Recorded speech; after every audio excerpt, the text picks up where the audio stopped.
Hello friends, welcome back to my YouTube channel. എല്ലാവർക്കും our family ബ്ലോഗ്സിൻ്റെ മറ്റൊരു നല്ലൊരു വീഡിയോയിലേക്ക് സ്വാഗതം. പിന്നെ എല്ലാവരും സേഫായിട്ടൊക്കെ ഇരിക്കുകയല്ലേ? ഞാൻ എന്നും ഇങ്ങനെ ഒരു ചോദ്യം അല്ലെങ്കിൽ ഇങ്ങനെ ഒരു വാക്ക് പറഞ്ഞിട്ടാണ് എൻ്റെ എല്ലാ വീഡിയോയും തുടങ്ങിയിട്ടുള്ളത്. പക്ഷേ ഇന്ന് ഞാൻ എല്ലാവരും സേഫായിട്ടിരിക്കുകയല്ലേ എന്ന് ചോദിക്കുമ്പോഴും ഉള്ളിനുള്ളിൽ ഭയങ്കര വല്ലാത്തൊരു വിഷമം, വല്ലാത്തൊരു ഭാരം വെച്ചിരിക്കുന്നത് പോലെ. അതാണ് ഞാൻ ഉടനെ ഒരു വീഡിയോ ചെയ്യാമെന്ന് തന്നെ വിചാരിച്ചു. വേറൊന്നുമല്ല,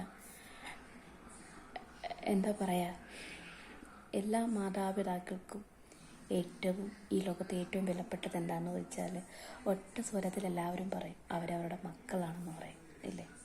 ഞാനൊരു അമ്മയാണ്. എന്നോട് ആര് ചോദിച്ചാലും ഞാൻ കണ്ണു പൂട്ടി പറയും എനിക്ക് ലോകത്തെ ഏറ്റവും വലുത് എൻ്റെ മക്കളാണ്. അപ്പോൾ അച്ഛനും അമ്മയും ഈ ലോകത്ത് ജീവനോടെ ഇരിക്കവേ വളരെ കുഞ്ഞു പ്രായത്തിൽ പെട്ടെന്ന് മരണത്തെ ചെന്ന് വിളിക്കുക എന്ന് ഞാൻ പറയുള്ളൂ. മരണപ്പെട്ടു പോവുക, ആ കുഞ്ഞുങ്ങളുടെ മൃതസംസ്കാര ചടങ്ങ് മനഃശക്തിയോടെ നിന്ന് പിടിച്ച് അത് നടത്തുക, അതൊക്കെയെന്ന് പറഞ്ഞാൽ അത് വല്ലാത്തൊരു വേദനയാണ് ഫ്രണ്ട്. അത് വല്ലാത്തൊരു വേദനയാണ്. ഇത് നമ്മൾ പത്രത്താളുകളിൽ ഞാൻ കേട്ട വാർത്തയോ കാര്യങ്ങളോ ഒന്നുമല്ല. എൻ്റെ ഏറ്റവും അടുത്തൊരു ഫ്രണ്ട്. കാരണം എന്ന് പറഞ്ഞാൽ ഞാൻ പുള്ളിക്കാരിയെ പള്ളിയിലൊക്കെ വെച്ച് കണ്ടുള്ള പരിചയമാണ്. അങ്ങനെയാണ് ഫ്രണ്ട്ഷിപ്പ് ഉണ്ടായത് തന്നെ. അപ്പോഴേ ഞാൻ ഇപ്പോൾ പറഞ്ഞു, പുള്ളിക്കാരിയുടെ മോൻ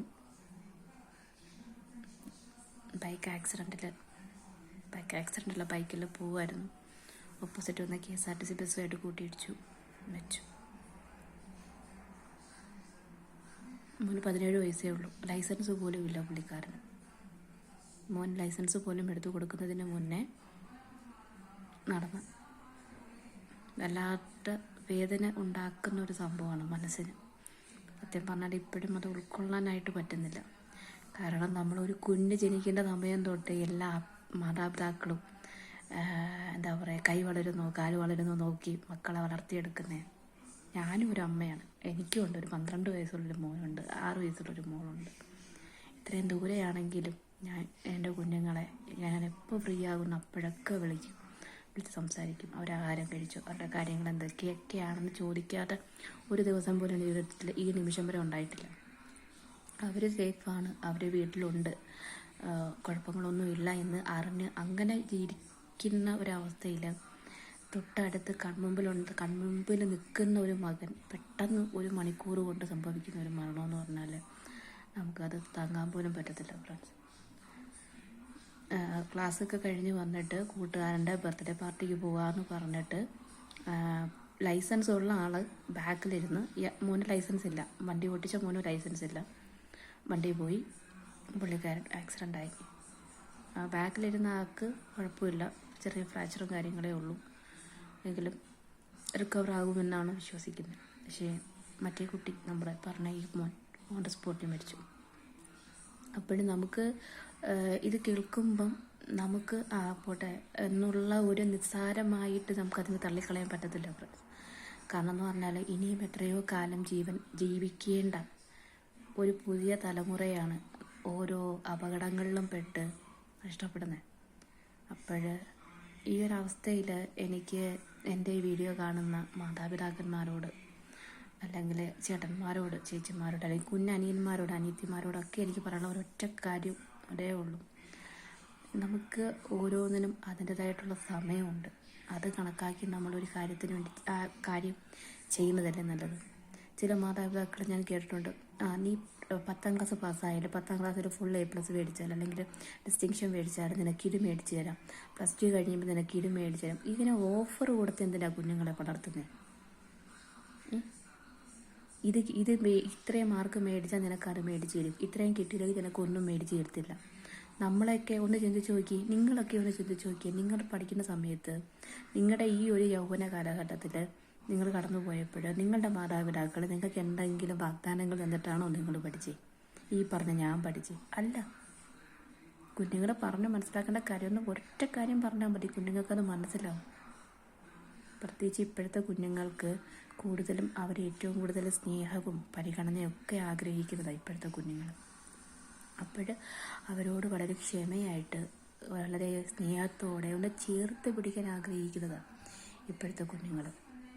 അല്ലാതെ നമ്മൾ ദേഷ്യപ്പെട്ടിട്ടോ നമ്മൾ എന്താ പറയുക ഒരു അടിമയോട് സംസാരിക്കുന്ന കണക്ക്, അല്ലെങ്കിൽ ആജ്ഞാപിക്കാനുള്ള ഒരു വസ്തുവായിട്ട് അല്ലെങ്കിൽ ഒരു വ്യക്തിയായിട്ട് അവരെ കാണാതെ ഒരു കൂട്ടുകാരനായിട്ടോ അല്ലെങ്കിൽ എന്താ പറയുക ഒരു ഒരു ഒരു എന്താ പറയുക കൂടെ കൊണ്ട് നടക്കുന്ന എപ്പോഴും നമ്മുടെ കൂടെ ഉണ്ടാകുന്ന ഒരു വ്യക്തിയായിട്ട് കരുതി സംസാരിച്ച് നോക്കി അവർക്കത് പെട്ടെന്ന് മനസ്സിലാവും.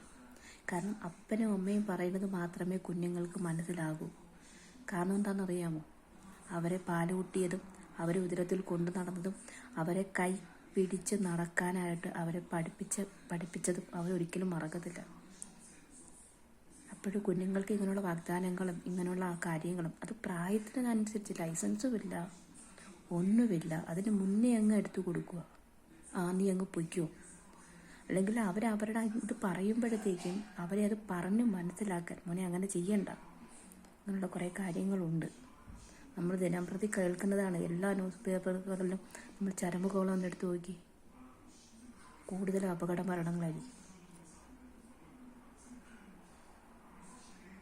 പല അപകടങ്ങളും നമുക്ക് ഒരു പരിധിവരെ നമുക്ക് ഒഴിവാക്കാൻ സാധിക്കണം. മനസ്സിലായില്ലേ? നമ്മളെ കൊണ്ട് സാധിക്കണം. നമ്മുടെ മാതാപിതാക്കളെ കൊണ്ട് നമ്മുടെ ഈ സമൂഹത്തിന് പുതിയ തലമുറ നമ്മൾ ഒരിക്കലും അത് നമുക്ക് പാതി വഴിയെ നമുക്ക് അവരെ കളയാൻ പറ്റത്തില്ല. ഒന്ന് ചിന്തിച്ച് നോക്കിയേ, ഇന്ന് ഞാൻ ഈ ഒരു സംഭവം അറിഞ്ഞത് കൊണ്ടാണ് നമുക്ക് അത്രയും അത് ഫീൽ ചെയ്ത്. നമ്മൾ ഓരോ വാർത്തകൾ കേൾക്കുമ്പോൾ നമുക്ക് വിഷമം വരും, ഇത്രയും പെട്ടെന്നോ ഇങ്ങനെ സംഭവിച്ചോ എന്നൊക്കെ നമ്മൾ ചിന്തിക്കും. പക്ഷെ അത് നമ്മുടെ അടുത്തോട്ട് ഏറ്റവും അടുത്ത് വരുമ്പോഴാണ് നമ്മൾ അതിൻ്റെ ആഘാതം മനസ്സിലാക്കുന്നത്. അങ്ങനെ ആ കുരുന്ന് ഇനി നാളെയും മറ്റന്നാളൊക്കെ ആയിരിക്കും അതിൻ്റെ സംസ്കാര ചടങ്ങുകൾ. അപ്പോൾ എങ്ങനെ ഒരപ്പനും അമ്മയ്ക്കും അത് താങ്ങാനായിട്ട് സാധിക്കും? എങ്ങനെ ഉൾക്കൊള്ളാൻ സാധിക്കും? ഏറ്റവും വലിയ സങ്കടം ഉണ്ടാക്കുന്ന കാര്യമാണ് മാതാപിതാക്കൾ ജീവിച്ചിരിക്കുക മക്കൾ മരിക്കുക എന്ന് പറഞ്ഞാൽ. അപ്പോഴും മക്കളെ പറഞ്ഞ് മനസ്സിലാക്കുക. മക്കൾക്കൊന്നും ഓഫർ ചെയ്യാതെ, വാഗ്ദാനങ്ങളൊന്നും കൊടുക്കാതെ കുഞ്ഞുങ്ങളെ ഒന്ന് ചേർത്ത് പിടിച്ചാൽ മതി. ഫോണിനോട് ചിലവഴിക്കുന്നതിൻ്റെ പകുതി സമയം വേണ്ട മക്കളോടൊന്ന് കുശലാന്വേഷണം നടത്താൻ. മക്കൾ പഠിക്കുമ്പോൾ മക്കളുടെ കൂടെ ഇരിക്കാൻ, മക്കളുമായിട്ട് കൊച്ചു വർത്തമാനങ്ങൾ പറയാൻ. അപ്പോൾ കുഞ്ഞുങ്ങൾക്ക് വേറെ ഒന്നിലോട്ട് കുഞ്ഞുങ്ങളുടെ ശ്രദ്ധ പോവില്ല. പിന്നെ നമ്മൾ പ്രായത്തോട് അടുക്കുമ്പോഴത്തേക്ക് നമ്മൾ മേടിച്ച് കൊടുക്കുമ്പോൾ കുഞ്ഞുങ്ങളോട് വേഗത കുറച്ച് ഹെൽമെറ്റ് ധരിക്കുക, അങ്ങനെയുള്ള കാര്യങ്ങളൊക്കെ പറഞ്ഞു കൊടുക്കുക. ഇപ്പം യാത്ര ചെയ്ത മോന് ഹെൽമെറ്റ് ഉപയോഗിച്ചിട്ടില്ലായിരുന്നു, ബാക്കിലിരുന്നാകെ ഹെൽമെറ്റ് ഉണ്ടായിരുന്നു. ഇതൊക്കെ എന്താ പറയുക, നമ്മുടെ ചെറിയ അശ്രദ്ധയായിരിക്കും നമ്മുടെ ഈ ഒരു വലിയൊരു ജീവന്, ഒരു വലിയൊരു വിപത്തിന് നമ്മൾ അവസരം ഉണ്ടാക്കി കൊടുക്കുന്നത്. അതുകൊണ്ട് എന്താ പറയുക, നമ്മൾ നമ്മുടെ മക്കളെ ചേർത്ത് പിടിക്കേണ്ട സമയത്ത് അവരെ ചേർത്ത് തന്നെ പിടിക്കുക, പറഞ്ഞ് മനസ്സിലാക്കുക. സാഹചര്യങ്ങളെ കുറച്ചും കൂടെ അവർക്കറിയാമെങ്കിലും നമ്മൾ അവരെ പറഞ്ഞ് മനസ്സിലാക്കുക. നമ്മളെ കൊണ്ട് മാത്രമേ അവരെ തിരുത്തിയെടുക്കാനായിട്ട് പറ്റത്തുള്ളൂ. സത്യം പറഞ്ഞാൽ ഇത് വല്ലാത്ത ഒരു ഷോക്കിംഗ് ആയിട്ടിരുന്ന് ഞാൻ ചെയ്യുന്നൊരു വീഡിയോ ആണ്. എല്ലാവർക്കും നല്ലൊരു ദിവസമായിരിക്കട്ടെ എന്ന് ഞാൻ ആത്മാർത്ഥമായിട്ട് പ്രാർത്ഥിക്കുന്നു.